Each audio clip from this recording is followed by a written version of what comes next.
അതെ, നിങ്ങളുടെ കള്ളനെ എവിടെയെങ്കിലും കൊണ്ട കളഞ്ഞു. എന്നെ കൊണ്ട് പറ്റില്ല.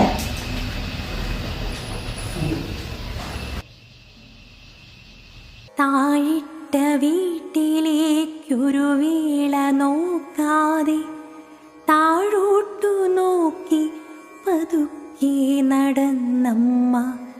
തുളസി തറയുന്നകറ്റിയെന്നാകിലും പിന്നെയും പിന്നെയും ചേർന്നു നടന്നമ്മ.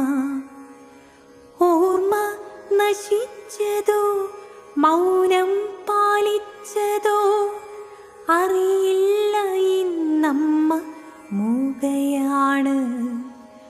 ഓർമ്മ നശിച്ചതോ മൗനം പാലിച്ചതോ അറിയില്ല.